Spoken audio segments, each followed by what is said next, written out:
小艾德拉在看呢。我的名字叫桂树，去年我被升为部长，也涨薪了，工作一帆风顺。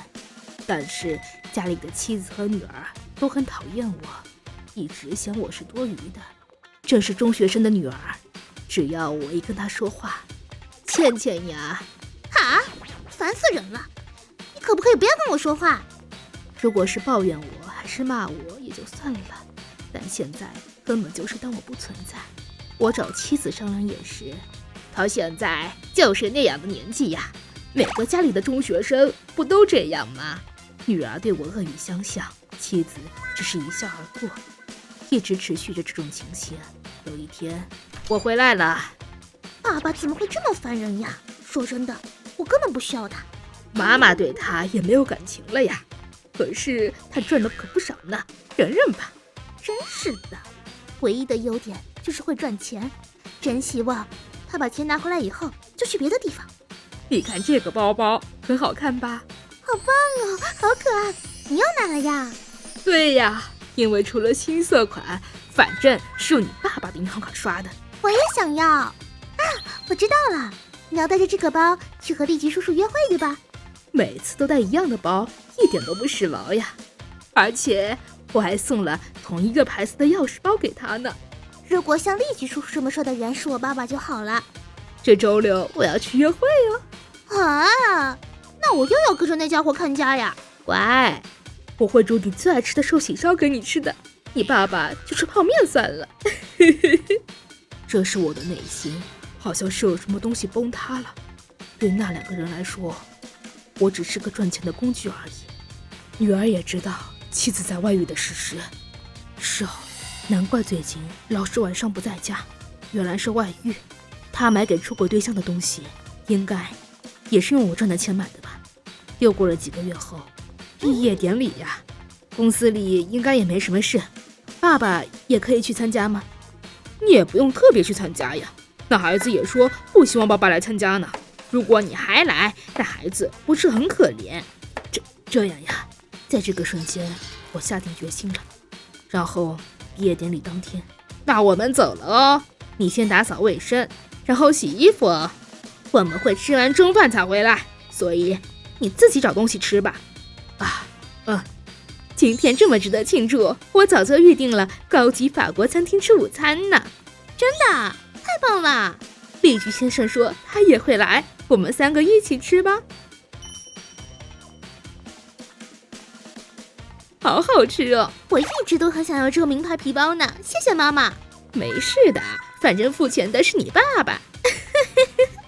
哎，这么晒的衣服还没收进去呀？也没打扫，那个人到底在干嘛呀？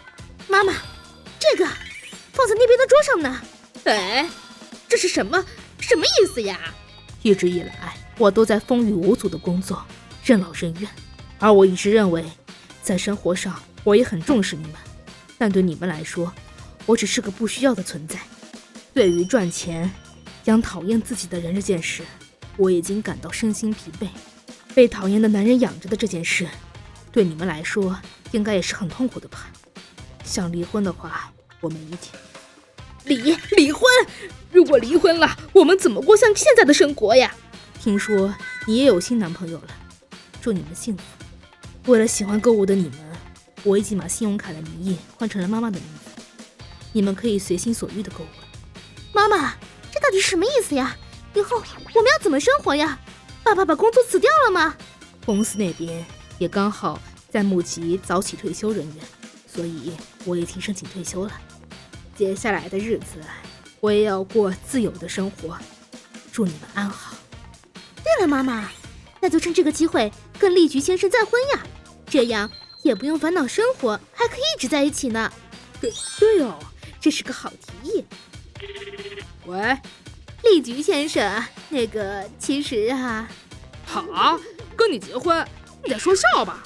要不是因为你老公有钱，谁会跟你约会呀？当然是为了钱而已啊！被老公抛弃的你，对我来说根本没用，要不然我怎么会跟一个有孩子的胖子约会呀？你骗人！你不是说过你很爱我的吗？烦死了！你别再打电话来给我了。怎么会？立菊呀，立丽菊，不要啊！来了。哎呀，子姬和倩倩，怎么了吗？好久不见，妈妈。那个，我想请问一下，桂树有没有回来呀？是回来了，没错。求求你了，请让我见见他吧，我们已经无法生活下去了。哎呀，也不是说我儿子又恶心又烦人嘛，你们对他这么残酷，现在还敢来说要我让你们见他，我可是全听说了，而且你们说他坏话的录音，还有出轨的证据，我们都有。你们到底有什么脸来说要见他呀？我儿子说了，以后再也不想见到你们，你们只剩下2条路，要不就这样离婚，想要维持结婚生活的话，就搬过来和我一起住，你们自己决定吧。结果妻子选择了离婚。关于财产分割问题，法院也介入了，但考虑到离婚原因和出轨证据，1000万日元。虽然妻子没有工作，但法院判他必须支付1000万日元的赔偿金给我，我怎么付得出来啊？倩倩今后也要花很多钱的。关于倩倩，我也不忍心牺牲她的将来。虽然我才是受害者，但每隔半年，我还是会支付抚养费给你。真的？但前提是你要来我家，我亲手交给你。从那之后，每隔半年，前妻和女儿就会来老家，为了拿抚养费，被我妈妈带头的亲戚一同说教，每次都会被骂2个小时以上。何必当初呢？时隔半年的露脸，2个人也渐渐的有了变化。前妻为了支付我赔偿金，必须要很努力的工作，眼见着一天比一天瘦，而本来那么任性的女儿，表情也渐渐的黯淡无光。恨死她了！凭什么我要受这种罪呀？还不是因为她自己吵着要离婚，小题大做，害我每次来都要被婆婆骂个半死。妈妈，算了啦，这也不是爸爸的错呀。到了离婚后的第5年，本来说好抚养费只支付到倩倩成年，这是最后的抚养费了。谢谢，这是最后的抚养费。如果没有抚养费的话，过得会比现在更苦。如果有爸爸的话，就不会变成现在这样。我不想过这种生活了。奶奶，求求你，我想向爸爸道歉，让我再见爸爸一次嘛。哎呀，倩倩呀，成年人就是要对自己的事情负责呀。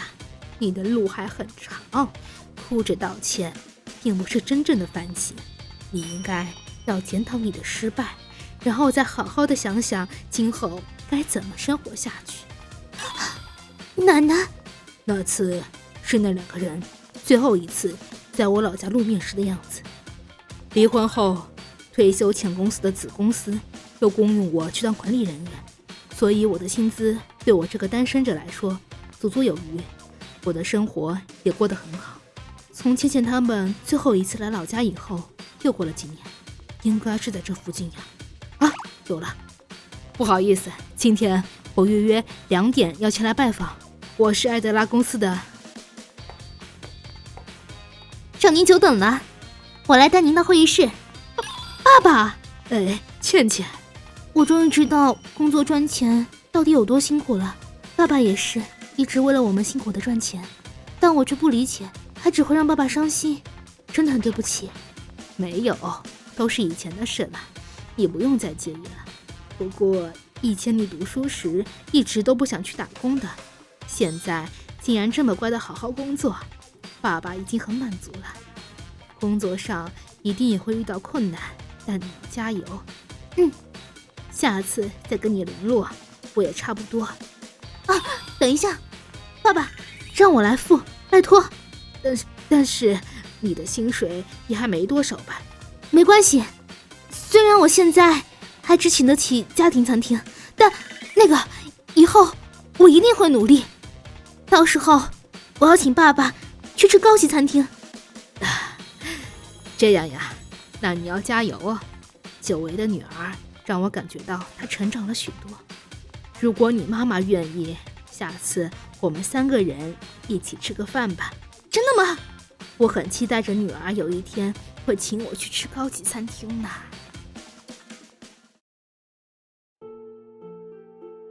ご視聴いただきありがとうございました。子供であれば一連の言動を思春期だとかまだ無知だったと理由をつけることはできますがね。まあそれでもお父さんを邪魔者扱いしたりひどいことを言ってもいいという理由にはなりませんがね。